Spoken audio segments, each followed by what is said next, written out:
শুনে রাখেন রে ভাই, ফরজ পড়েন, সুন্নাত না পড়ে ফিরে চলে আসেন। আপনার তো নবীর সুপারিশের দরকার নাই। মসজিদে জুমার দিন দেখা যায়, অনেক দেখা যায়, মসজিদে জুমার দিন দেখা যায় সালাম ফিরানোর পরে পিছনের কাতার ফাঁকা, কিছু মুরব্বি আর ইমাম আর মুয়াজ্জিন, যার মাজায় বল নেই, ঠ্যাঙে বল নেই, সয়ে জ্যোতি নেই, এই জাতীয় কিছু মুসাল্লি সুন্নাত পড়ে। বাকি যার শক্তি আছে সে তো বাড়ি যায়। প্রশ্ন করলি কয় হুজুর, আল্লাহ রাসূল তো বেশি বেশি করে নফল ইবাদত গুলা বাড়িতে করেছে, সুন্নাত গুলা বাড়িতে পড়েছে, অথচ খবর নিয়ে দেখা গেল জুমার নামাজ ছাড়া আর কোন ওয়াক্তের নামাজ পড়ে না। মুসল্লি সমাজে যেটা চলতেছে আমি সেই বাস্তবতাটা আপনাদেরকে বলতেছি। এইগুলা থেকে আপনার আমার ফিরে আসতে হবে, কারণ আল্লাহ তো ইবাদত বন্দেগী করার জন্যই আমাকে দুনিয়াতে পাঠিয়েছে। সেই ইবাদত বন্দেগী যদি আমি আপনি না করেই যাই, তাহলে আসা আর যাওয়ার মাঝে সবই বৃথা, সবই বৃথা। মরার পরে শুধু শাস্তি ভোগ করতে হবে। মৃত্যুর পরে প্রথম ঘাটির নাম কি জানেন? বলেন তো। কবর। সবাই একটা আওয়াজ করে বলেন, মৃত্যুর পরে প্রথম ঘাটি তার নাম কি? কবর। আপনাকে মৃত্যুর স্বাদ গ্রহণ করানোর পর দাফন করা হয়, শেষ জানাজার নামাজ পড়ানো হয়, এরপরে আবার আপনাকে কি করানো হয়? ইমাম সাহেব এসে শেষ জানাজাটা পড়াই দেওয়ার পরে আপনাকে কবরে রেখে আসে, এরপরে চালি দেয়, এরপরে মাটি দেয়, এরপরে আবার কিছু মানুষ ওখানে দাঁড়ায় একটু ধোঁয়া করে, এরপরে সবাই চলে আসে, এরপরে আমার আর আপনার কাছে কেউ থাকে না। আমার আর আপনার কাছে তখন একমাত্র মালিক থাকে। এরপরে আসে মুনকার নাকির প্রশ্নের জন্য চলে আসে, প্রশ্ন করে তোমার রব কে, তোমার দ্বীন কি, তোমার ইসলাম কি, তোমার নবী কে। এইভাবে প্রশ্ন করবে। আমার আপনার সকলের কাছে প্রথম ঘাটির প্রশ্ন হবে তিনটা। প্রথম ঘাটির প্রশ্ন হবে মান রাব্বুকা, তোমার রব কে। এখন আমার প্রশ্ন হলো, আমি তো এখন সবারই মুখস্থ আছে আমার রব আল্লাহ, কিন্তু কবরে যায় কি মুখস্থ কথা বলতে পারবো নাকি? কেন? মুখস্থ করে গেলাম এত কষ্ট করে, পরীক্ষায় যে যদি প্রশ্নের উত্তর সঠিক না লিখতে পারি তাহলে কেমন মুখস্থ করবো? বলে ওখানে যে বলতে পারবো না, কারণ কি জানেন? ওখানে যে বলতে পারবে যার ঈমান মজবুত, যার সম্পর্ক মালিকের সাথে ভালো ছিল, সেই শুধু বলতে পারবে আমার রব আল্লাহ।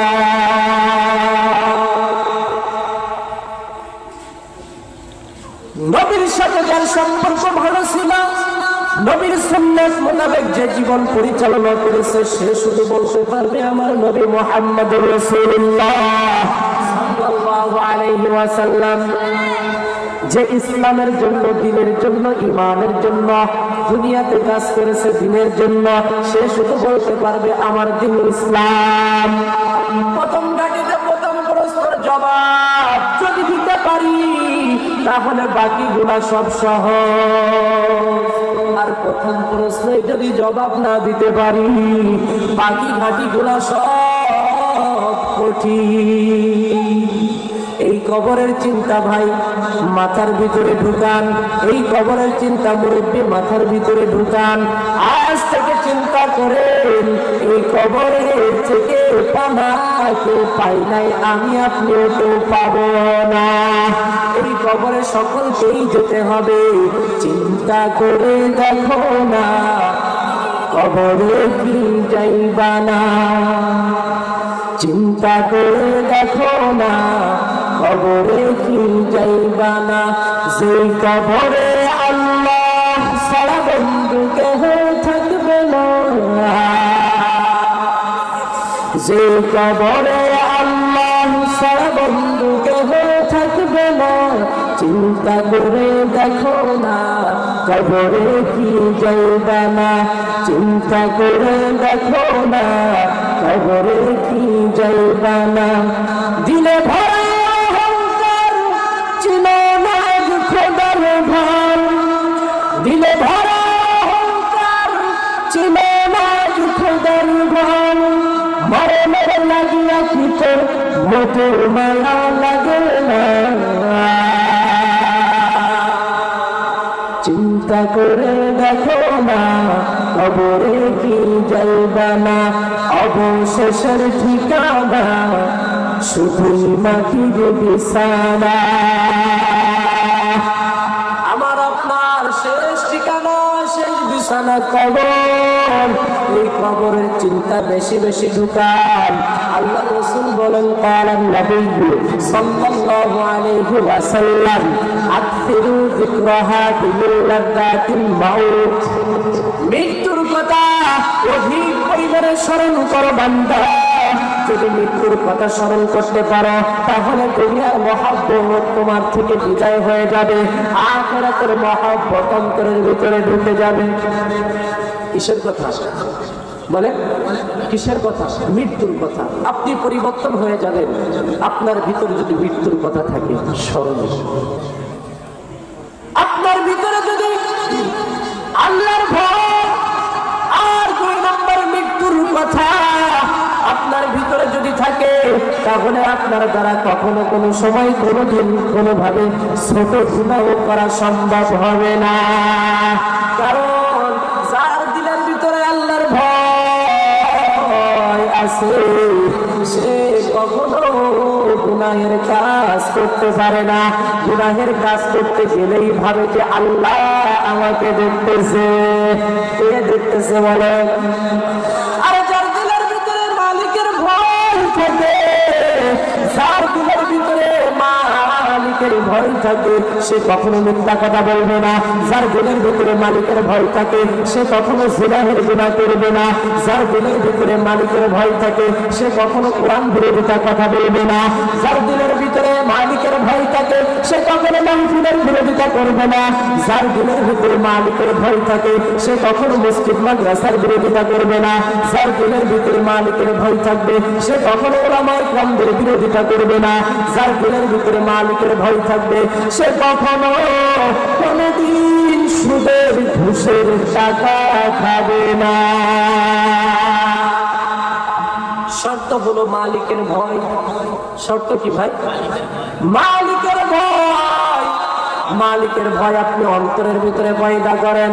আমি আপনি চিরদিন বাঁচতে পারবো না। আর একটা উদাহরণ নেন, হযরত ঈসা আলাইহিস সালাতু ওয়াস সালাম। নাম কি মনে রাখবেন? হযরত ঈসা আলাইহিস সালাতু ওয়াস সালাম খাদেমকে নিয়ে সফরে রওনা হয়ে গেছে।